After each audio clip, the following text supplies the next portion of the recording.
When VIBE105 reps, the whole city takes notice. We Reppin' is a northern salute to the top talents coming out the city and across Canada. If you're reppin', we're reppin'. So Toronto's best urban music, VIBE105. It's your boy Smartiez. Welcome everybody. And today we got a special guest in studio. He goes by the name of Romeyo Wilson. How you doing, sir? I'm good. I'm chilling. What's popping? Not much. You know, I'm just here. I'm taking the time to have an interview with you because I feel like you're one of the hottest R&B artists in the city right now. So I felt like I had to take notice and make sure that everyone else takes notice to what you're doing out here. And you're doing it on an independent level. Yes. Okay, that's crazy. So you had the previous project, Privacy, which had some notable records like Waterfalls and Birthday. You have a new project coming out. You just dropped a single for that. How does this new EP differ from the Privacy project? This EP is a little bit more on the Uptempo side. So It's more so like everyone can be like, oh. Okay. Instead of like in their feelings or like, it's kind of bops. Okay, and you just dropped a new single, which is called Don't Like Talking, which has a real Afrocentric kind of feel to it. I was feeling the record when I was listening to it the first time, and I was like, yo, this is some flavor right here. So what inspired you to kind of go that route? Basically, like, one of my biggest songs prior to my Privacy EP was called Why Lie. And that's more of the Uptempo Caribbean vibe. Okay. And everyone was like, yo, this is the one. And I'm like, I see what you guys are liking right now, what you guys are feeling. And I have this up my sleeve for my project, so I'm like, yo, this would be the first single to release. Okay, dope. Because, yeah, man, like, I definitely was feeling the vibe right off the start because I was like, yo, like, it sounded familiar, and now that you mentioned that record, it does have that same type of vibe, and I definitely rock with that record. Is there a video coming out for that song? Yes. Okay, when can people expect that?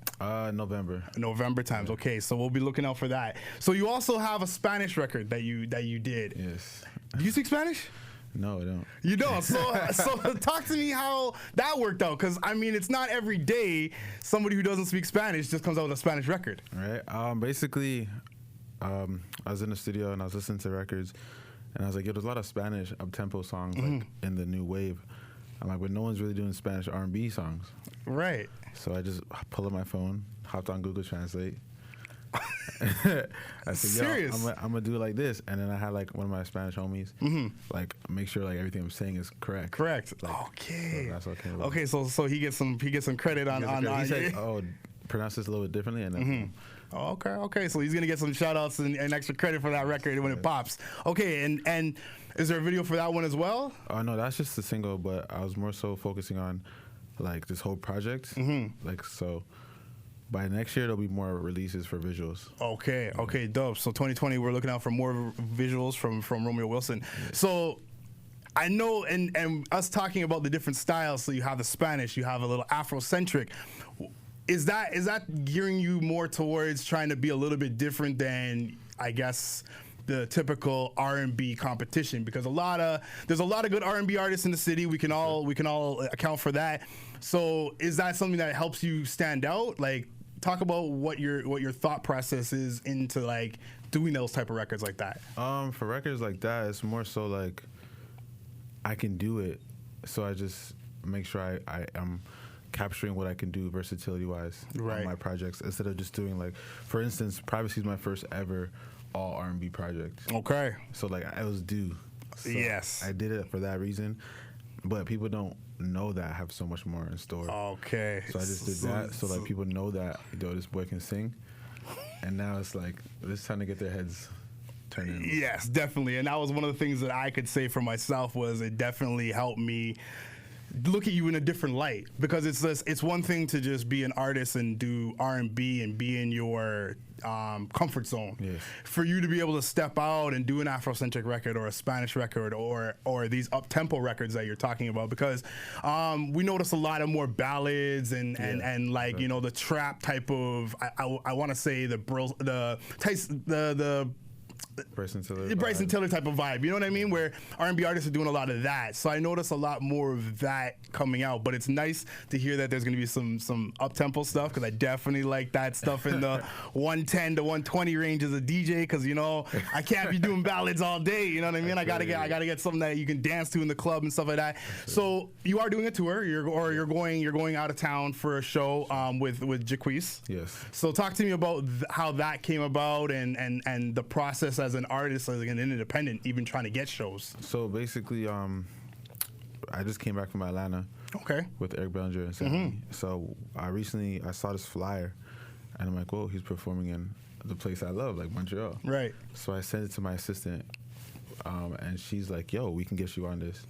Okay. And then she had her talk to some people, pulled a few strings, and then from there it was history. Okay, and are you a fan of Jacquees' music? Okay. So you definitely so we're gonna plug in. You're gonna plug in. Okay, so we could definitely see maybe a Jacquees and Romeyo Wilson come in 2020. That would be dope.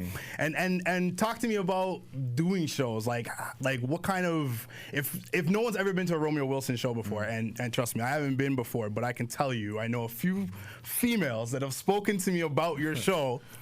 And they speak from the heart about this. They tell me he knows how to perform. That boy can perform. So talk to me and talk to people who have never seen you before. What can they be in store for in that type of show? Firstly, shout out to them. Yeah, shout out to the ladies. Shout out to the ladies that come out. But like my shows I try to give it a really live aspect. So when you come to my show, you're most likely gonna see a band. Okay. So it's more so like you feel the music instead of just hearing it. Okay. And also the energy from like the fans and stuff, like they're so positive. Like I've had a couple shows prior to like all this quote unquote success. Where I had no security, no nothing, and there's never been any incidents. Okay. There's like arguments, fights. Yeah. Energy's just. We're like a family. Okay, that's kind of the vibe I got from when I was speaking with some girls that have been to your show, and they're like, yeah, man, like it's just like it's a nice vibe. It's just it gives me that loungy feel. It makes me feel like I feel welcomed in the space. So it's definitely one of those things. Like for me, at least, I know in the next few months, I'm gonna try and get out to one of your shows because I definitely feel like I'm missing out on everything. So talk to me about Atlanta. You were speaking about that, and what was that experience like being out there with Eric Bellinger? It was dope, like because. Coming from a place like Toronto and performing here, people are kind of like iffy to scream or shout or support. Yeah. Unless you have them already like on your corner. Right. But like out there, it was like 50-50. People didn't know me. People did know me. Right. And they're still showing love, like if they were rocking me since day one. Okay. And that must be a dope feeling, especially. So it really made me feel like I was home.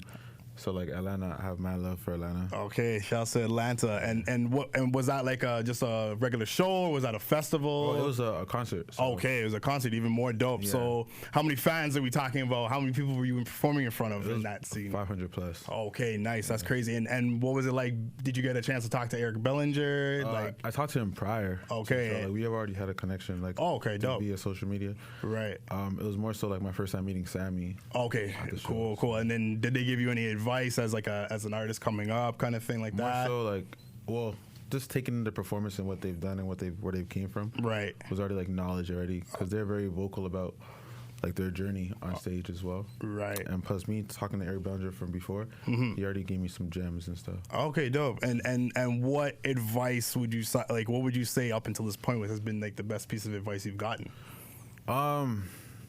Keep pushing even when people don't believe you, because once you make them believe you, it's all over. That I gotta agree. I gotta agree with that. So is there an actual date for the new EP? When can people expect that coming out? I would say mid 2020. Okay, mid 2020. Okay, cool. And is there any expected numbers on how many tracks we can get from you on this one? I'm thinking like 6, 7, 8. 6 or 7, okay. Maybe 9. Maybe 9, okay. Jeez. Is there any features we can be looking forward to? Or you want to keep that on the hush right now? There's features on there, but I want to keep it on the hush. Okay, so you're not even giving me a little tidbit, not even is it an R&B singer at least? Or we got a rapper? There's some people from the city that you would not expect. Okay, enough said. So, and me speaking with the rapping, is that something we can expect from you next? Are you into that type of thing, like the whole R&B rap thing, where you the Chris Browns and the Trey Songz kind of flip into that world and do, or are you kind of more like you're just gonna hit them in the soul with the voice? I'm gonna let the rappers be the rappers. And I'm gonna keep killing it in R&B. Okay. Yeah. So where can people find your music right now? Where can people follow you? All that good stuff. Give me some socials. Everything Romeyo Wilson, ROMEYO WILSON. Everything, like all my streaming platforms as well, Romeyo Wilson. And yeah. Perfect. And you can also get that new single. What's the new single called? Don't Like Talking. Exactly. So make sure you guys go get that. That concludes our episode right now. We're going to head out.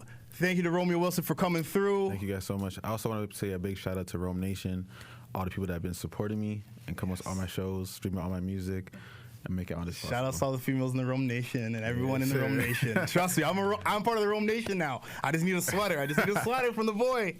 Thank you for coming out, sir. Appreciate it. Much love. If you're repping, we're repping.